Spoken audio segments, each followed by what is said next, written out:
Hello students, मेरा नाम है श्वेता। स्वागत करती हूँ आप सभी का मेरे इस यूट्यूब चैनल लखनऊ लर्निंग में। लिसनर्स, आज की इस वीडियो में हम कैश फ्लो स्टेटमेंट के बारे में जानेंगे, जो कि आपके फाइनेंशियल अकाउंटिंग में टॉपिक्स दे रखे हुए हैं, यानी कि बीकॉम में आपका ये टॉपिक मिल जाएगा आपको। सो ये बहुत इंपॉर्टेंट टॉपिक है, इससे क्वेश्चन जरूर आते हैं एग्जाम में। तो आइए अपने इस वीडियो को स्टार्ट करते हैं बिना टाइम को वेस्ट किए हुए। सो लिसनर्स, जैसा कि आप स्क्रीन पर देख सकते हैं, मैंने दिया हुआ है कैश फ्लो स्टेटमेंट। सबसे पहले इसकी मीनिंग की बात करते हैं कि आखिर कैश फ्लो स्टेटमेंट होता क्या है। अब आप चैप्टर से ही समझ सकते हैं कैश फ्लो स्टेटमेंट यानी कैश का कहीं ना कहीं फ्लो हो रहा होगा, या तो इनफ्लो हो रहा होगा या तो आउटफ्लो हो रहा होगा। तो जो कैश का इनफ्लो या आउटफ्लो होता है उसी को हम कैश फ्लो स्टेटमेंट कहते हैं। उसके लिए हम क्या करते हैं बेसिकली कि एक स्टेटमेंट का सहारा लेते हैं कैश इनफ्लो और आउटफ्लो के लिए, तो उसी को हम कैश फ्लो स्टेटमेंट कह देते हैं। सो लिसनर्स, जैसे कि आप स्क्रीन पर देख सकते हैं, cash flow statement is a statement showing inflow and outflow of cash during a particular period. यानी कि इसका मतलब ये हुआ कि इसमें क्या होता है, कैश इनफ्लो होता है या आउटफ्लो होता है। अब ये इनफ्लो क्या होता है, सो इनफ्लो और आउटफ्लो का मतलब जान लेते हैं लिसनर्स। तो मतलब कैश का आना यानी इनफ्लो और कैश का जाना मतलब कैश आउटफ्लो। सो इस मतलब कैश का आना और जाना ही, उसके लिए जो स्टेटमेंट का सहारा लिया जाता है उसे ही हम कैश फ्लो स्टेटमेंट कहते हैं। आई होप आपको मीनिंग क्लियर हो गई होगी। लिसनर्स, हमें यह भी जानना जरूरी है कि कैश फ्लो स्टेटमेंट किस अकाउंटिंग स्टैंडर्ड के तहत आता है, किस अकाउंटिंग स्टैंडर्ड के तहत हम इसको पढ़ते हैं या जानते हैं। सो लिसनर्स, मैं आपको बता दूं, अकाउंटिंग स्टैंडर्ड 3 में ये बताया गया है कैश फ्लो स्टेटमेंट की कैसे प्रिपेयर करना है, इसका पूरा फॉर्मेट। और इंड एएस यानी कि इंडियन अकाउंटिंग स्टैंडर्ड 7 में ये बताया गया है स्टेटमेंट ऑफ कैश फ्लो में कि किस तरीके से आपको कैश फ्लो स्टेटमेंट बेसिकली बनाना है। सो लिसनर्स, पहले तो हम ये जान लें कि क्या कैश फ्लो स्टेटमेंट सबको बनाना होता है। तो मैं आपको बता दूं कि कैश फ्लो स्टेटमेंट जो होता है लिसनर्स, उसके लिए क्या है, जो भी डेट या सिक्योरिटी है तो उसका रिकॉग्नाइज स्टॉक एक्सचेंज के अंदर लिस्टेड होना जरूरी है, या फिर उस कंपनी का 50 करोड़ से ऊपर अमाउंट हो, तो ऐसी कंपनी को क्या करना पड़ता है, कैश फ्लो स्टेटमेंट प्रिपेयर करना पड़ता है। सो आई होप आपको ये बेसिक जानकारी क्लियर हो गई होगी। अब इसमें लिसनर्स कैश और कैश इक्विवेलेंट आप जैसे देख सकते हैं, यहाँ पर कैश का मतलब तो आप समझते होंगे कि कैश या कैश इक्विवेलेंट से रिलेटेड है। सो कैश तो आप जानते हैं, लेकिन कैश इक्विवेलेंट क्या होता है। तो कैश इक्विवेलेंट का मतलब ये होता है लिसनर्स, इसको हम 3 मंथ्स के अंदर अंदर कन्वर्ट कर दें। सो इसमें एग्जांपल्स के तौर पे आप cash in hand, cash in bank, marketable securities, ये सारी चीजें आ जाती हैं। अब हम बात करते हैं कि इसको किस नाम से जाना जाता है। जैसे कि बहुत बारी ऐसा होता है कि इसके अलग अलग नाम है, तो उस नाम से भी आ जाता है, तो बच्चे कंफ्यूज हो जाते हैं। तो इसका नाम है listeners statement of changes in financial position. पहला नाम ये है, दूसरा है fund flow statement cash basis. So ये 2 नाम है इसके, तो इसको जरूर ध्यान में रखिएगा, क्योंकि किसी भी नाम से अगर एग्जाम में पूछ लिया जाता है तो आप समझिएगा कि कैश फ्लो स्टेटमेंट के बारे में ही बताया जा रहा है। अब लिसनर्स, इसमें क्या होता है कि कैश फ्लो स्टेटमेंट जो है, आप पहले तो ये बात ध्यान रखिएगा कि ये एक स्टेटमेंट है ना कि account. So listeners, cash flow statement एक स्टेटमेंट होता है।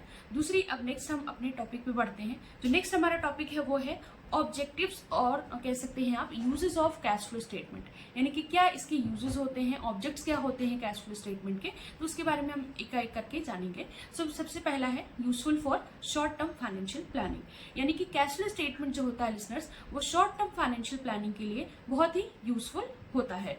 नेक्स्ट है हमारा useful for in preparing the cash budget. इसका क्या मतलब होता है कि कैश फ्लो स्टेटमेंट जो होता है वो प्रिपेयर होता है फ्यूचर पीरियड के लिए, और ये हेल्पफुल होता है कैश बजट को प्रिपेयर करने के लिए। सो आई होप आपको सेकंड पॉइंट भी क्लियर हो गया होगा।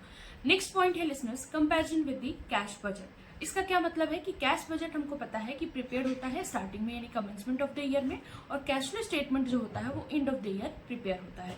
तो इसके में भी बहुत ज्यादा यूजेस होते हैं कैश बजट को प्रिपेयर करते हुए। आप देख सकते हैं कि सब में कैश की ही जरूरत है, तो कैश का इनफ्लो और आउटफ्लो होगा, तो जाहिर सी बात है हमें कैश फ्लो स्टेटमेंट प्रिपेयर करना पड़ता है। नेक्स्ट आगे बढ़ेंगे, नेक्स्ट पॉइंट है study of the trend of cash receipt and payments. इससे क्या होता है लिसनर्स, इसमें बेसिकली ये मैनेजमेंट को हेल्प करता है ट्रू पोजीशन जानने के लिए कैश का, कि फ्यूचर में क्या है ये सारी चीजें, तो इसके बारे में हम इसके थ्रू जान पाते हैं। नेक्स्ट है helpful in ascertaining cash flow various activities separately, यानी कि बहुत सारी कह सकते हैं कि कैश फ्लो से रिलेटेड जितनी भी एक्टिविटीज होती हैं उसमें ये असर्टेन करने में भी हेल्प करता है, आउटसाइडर्स की मदद करता है, यूजफुल होता है आउटसाइडर्स के लिए, यानी कि कह सकते हैं यूजफुल टू आउटसाइडर्स। इसका क्या मतलब है कि कैश फ्लो स्टेटमेंट जो होता है लिसनर्स, वो हेल्प करता है इन्वेस्टर्स को, डिवेंचर होल्डर्स को, आप कह सकते हैं बैंकर्स को। जैसा कि आप स्क्रीन पर देख सकते हैं, मैंने सारी डिटेल्स प्रोवाइड कर रखी हैं कि किसको किसको लेंडर सप्लायर्स हो गए, तो इन सभी को कैश फ्लो स्टेटमेंट की जरूरत पड़ती है। जाहिर सी बात है, कैश का आना और कैश का जाना सबको जरूरत होती है कि कहाँ से पैसा आया और कहाँ से जाएगा। अब जाहिर सी बात है लिसनर्स की कैश का इनफ्लो होगा। इनफ्लो कब होगा? जब हम कोई भी चीज सेल करते हैं तो क्या होगा, मान लीजिए हम कोई भी सामान बेच रहे हैं तो उससे हमारे पास पैसा आता है, तो इसको कैश इनफ्लो कह सकते हैं। लेकिन अगर कोई चीज हम परचेज कर रहे हैं तो हमारे पास से पैसा बाहर जा रहा है, सो उसको हम कैश आउटफ्लो कहते हैं। सो आई होप आपको ये सारी पॉइंट्स क्लियर हो गए होंगे लिसनर्स। नेक्स्ट हमारा जो टॉपिक है वो है लिसनर्स, इसी में है limitations of cash flow statement. So cash flow से रिलेटेड मैं हर एक टॉपिक कवर करूंगी। सो आई होप आपको ये वीडियो अच्छा लगे। लिसनर्स वीडियो अच्छा लग रहा होगा तो लाइक शेयर एंड सब्सक्राइब करना ना भूलिएगा। वीडियो में जरूर बताइएगा कि आपको ये वीडियो कैसे लगा। सो लिमिटेशंस की बात कर ले। लिमिटेशंस आखिर देखिए क्या होता है कि कैश फ्लो स्टेटमेंट का जैसे लिमिटेशंस है, एडवांटेज है, मतलब बहुत सारी चीजें हैं। सो उसी तरीके से सारी चीजों के कुछ एडवांटेज है, कुछ डिसएडवांटेज होते हैं, तो इसके भी कुछ डिसएडवांटेज है। तो सबसे पहला क्या है लिसनर्स, तो सबसे पहला आप स्क्रीन पर देख सकते हैं, not suitable for judging the liquidity, यानी कि ये true position, true picture firm की लिक्विडिटी का नहीं बताता है। क्यों? क्योंकि लिक्विडिटी डिपेंड नहीं होता है सिर्फ और सिर्फ कैश पर। नेक्स्ट इसमें बोला गया है कि लिक्विडिटी डिपेंड होता है लिसनर्स एसेट्स पर, जो कि कन्वर्ट हो जाते हैं इजिली कैश में। नेक्स्ट है हमारा पॉसिबिलिटी ऑफ विंडो ड्रेसिंग, जैसे कि बहुत बारी ऐसा क्या होता है कि कंपनीज जो होती है कि बहुत सारी चीजें छुपाने के लिए भी गलत गलत चीजों को भी दिखा देते हैं, थोड़ा सा इधर उधर कर देते हैं, तो वो विंडो ड्रेसिंग की इसमें पॉसिबिलिटी होती है, तो इसलिए भी एक ये भी बड़ा लिमिटेशंस है। नेक्स्ट है हमारा it ignores non cash transaction. अब लिसनर्स आप जैसे कि जानते हैं कि कैश फ्लो की बात हो रही है, कैश का आना कैश का जाना, तो इसमें नॉन कैश ट्रांजेक्शन का तो कोई मतलब ही नहीं बनता, यानी कि किसी भी तरीके के नॉन कैश ट्रांजेक्शन को रिकॉर्ड नहीं किया जाता है। नेक्स्ट है it ignores the accrual concept of accounting. Accrual concept को ये इग्नोर करता है। अक्रूअल कॉन्सेप्ट क्या होता है? जिसमें कैश और क्रेडिट बेसिस पे इन्फॉर्मेशन हम रिकॉर्ड करते हैं, लेकिन अब जैसे कि मैंने बताया कि सिर्फ इसमें कैश का ही इनफ्लो और आउटफ्लो होता है, तो कैसे इसमें क्रेडिट बेसिस पे हो सकता है? तो ये भी एक्रूअल बेसिस ऑफ अकाउंटिंग को भी इग्नोर करता है। नेक्स्ट पॉइंट है आपका लिसनर्स हिस्टोरिकल इन नेचर, यानी कि ये प्रिपेयर किया जाता है to comparative balance sheet of the past years के बेसिस पर, इसलिए इसको ये चीज बोली गई है हिस्टोरिकली नेचर।